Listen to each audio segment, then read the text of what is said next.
productivity tips to help you make £1,000 in your birth or baby business this month. Welcome to the Birth and Baby Business Show. I'm Liz Stamford, one half of BABA, the Birth and Baby Business Academy. Hello, I'm Anna, and I am the other half of BABA Business, the Birth and Baby Business Academy, the community membership for business owners who want to make turn their passion into profits. I like that. I'm leaving that in. Right. Okay. So we thought we would start with this. We thought we would start talking about pricing first, like checking in with what you're charging your clients. Like, are you charging your worth in order to be able to make the money that you want to every month? And we're using £1,000 as an example. Yeah. Are your services priced in a way that is going to make you profit, that is going to make you feel good about the support that you have been given? And also, we need to price our businesses seriously so that we're actually making the money that we need to bring in for our family and whatever else we are earning money for, just basically having a roof over our head and food on the table. So it's really important that you check in with your pricing on a regular basis. Yeah, because you've paid for your training, which I'm sure was an investment of some kind. And you've also not just paid money for your training, but you've also will have invested a lot of time in learning, even beyond the training as well, additional reading, listening to podcasts, having discussions with people, and then the experience that you gain by actually teaching. This is all really worthwhile, and it's what your clients want and what they need. So you deserve to be charging prices that are reflective of that. And I think sometimes in the birth and baby world, we really shy away from that.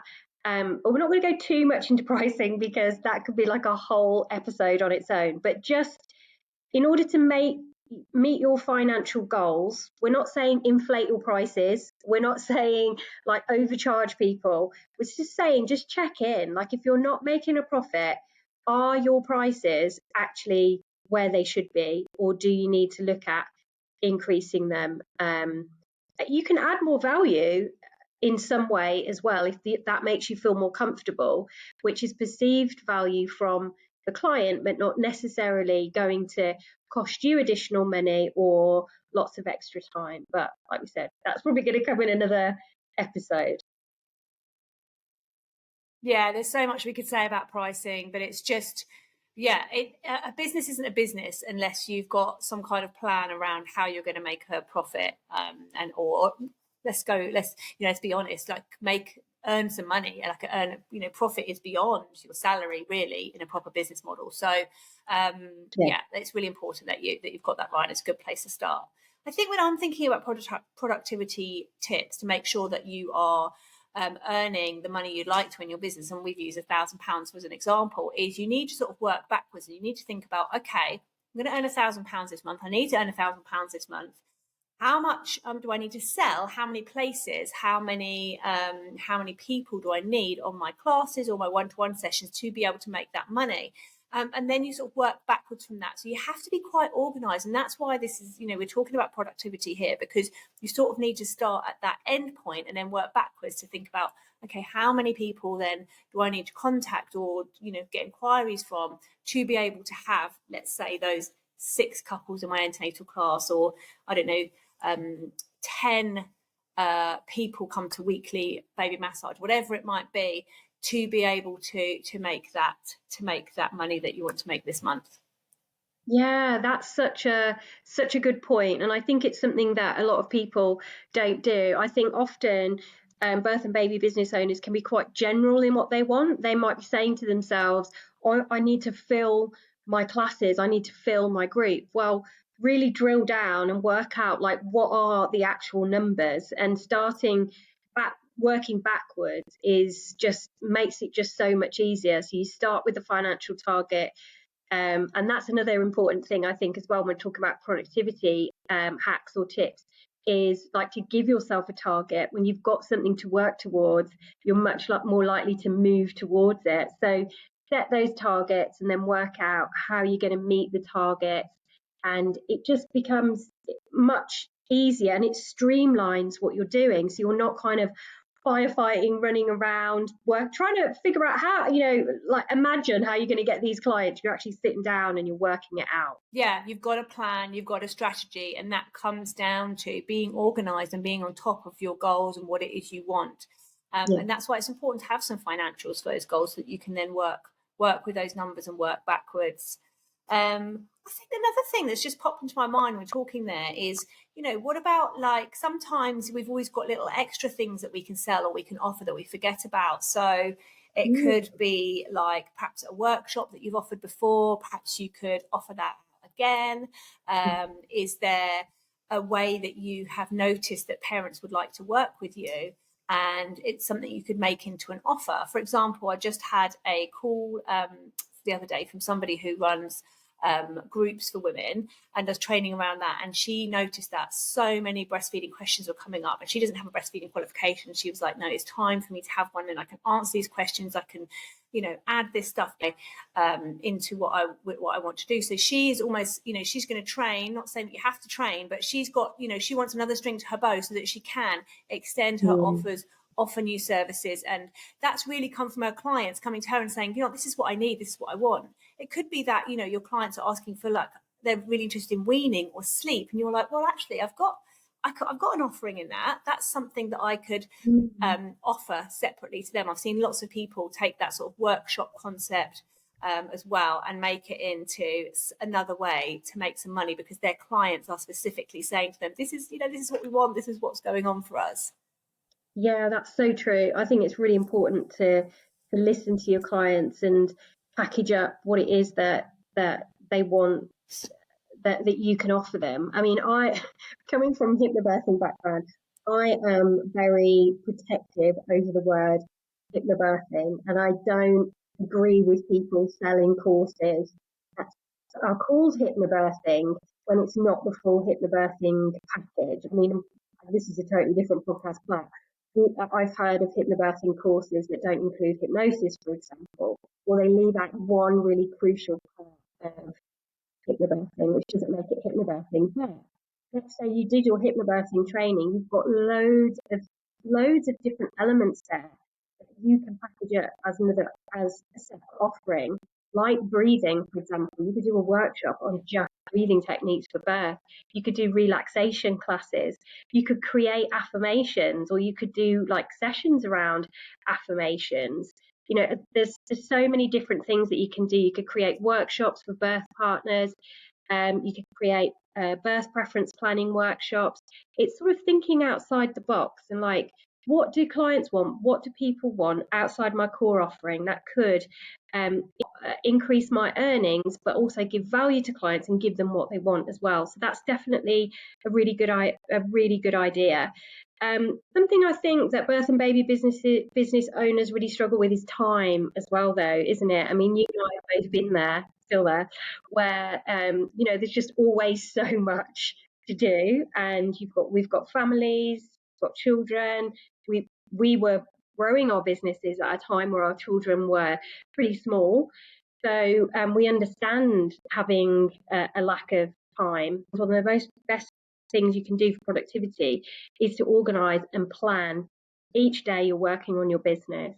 And if you can zoom out and do like an annual plan, a quarterly plan, a monthly plan, weekly plan, daily plan, that's great. But if you can't, then at least plan the time that you have to work on your business. So if you have a Wednesday to work on your business and a Friday, just plan those days within an inch of their life, so you get as much done as possible.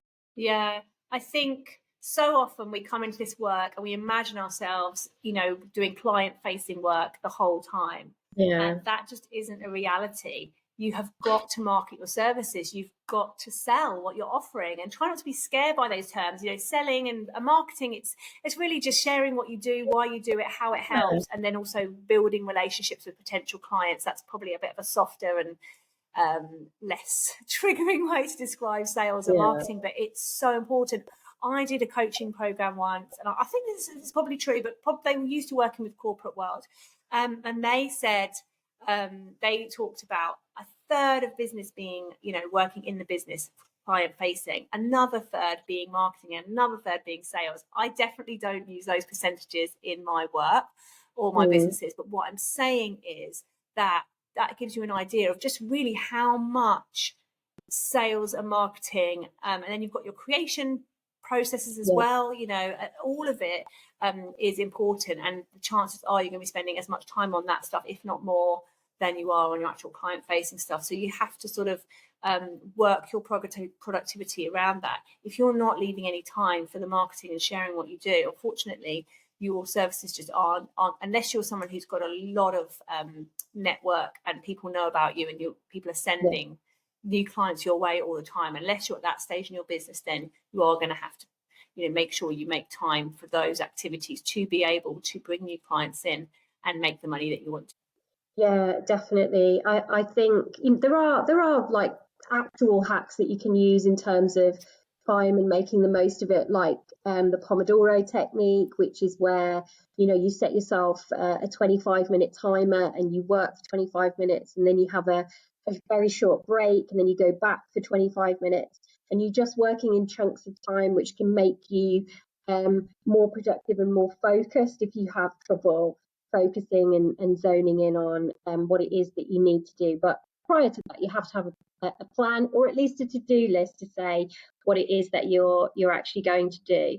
And just what you were touching in on there then, Anna, I think we need to address the fact that sometimes there's just a lot of fear around selling, isn't there? There's a lot of fear around showing up as ourselves. I think visibility and feeling icky around selling, and the fear of getting something wrong or doing something wrong, stops birth and baby businesses from really moving forwards and really fulfilling their financial goals, and I think it really helps to have a community around you that understands how you might be feeling, because that's so common. And you might be sat at home behind your computer or listening to this podcast and thinking like, oh, I'm the only one who doesn't want, look at all these birth and baby business owners showing up in stories and on lives and going out and making connections with people and selling and all this sort of stuff, and you're feeling like you're the only one who's not doing it. But the truth is that it is such a common fear to being afraid to show up as ourselves on social media or in our community. Is something we have to get over if we want to have these successful, profitable businesses. Yeah, it definitely is. And I think the support is really helpful. But I think as well, something that we provide in the membership, which I'd love to talk about, is we actually focus quite a lot on productivity, strategy and planning. And now that does sound a bit dull and dry, even as I'm saying it. I'm like, oh, but it's so key. It's so key to making your business work and to having fun and enjoying your business. You've got to have a level of organisation in it. You have got to have a level of seriousness, so that you are, you're not wasting your time on other tasks, or like we talked about in one of our other podcast episodes, making excuses to stop yourself doing those difficult tasks. And we spend a lot of time with our themes, and also with our coaching, our workshops, helping people to make the right decisions for their business that's going to help them to take it to where they want to go. Definitely. And actually, on that note, I think we should mention that we have opened the doors to the Birth and Baby Business Academy community membership for birth and baby business owners.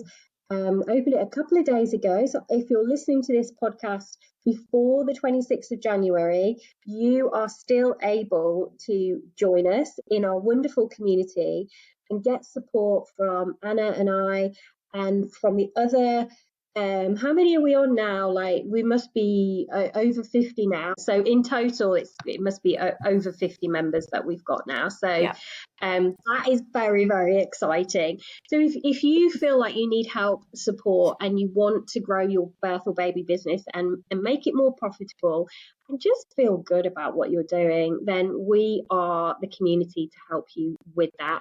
So in the show notes, you'll find a link to more information, and yeah, you can sign up before the 26th. If you miss that date, then we will be opening the doors again later on in the year. Yeah, but you can sign up on the waiting list, so don't forget to do that straight from this episode.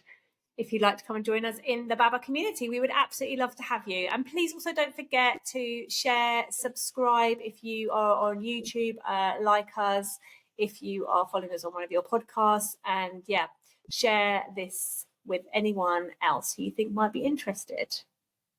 Yay! Bye. We will see you all next week.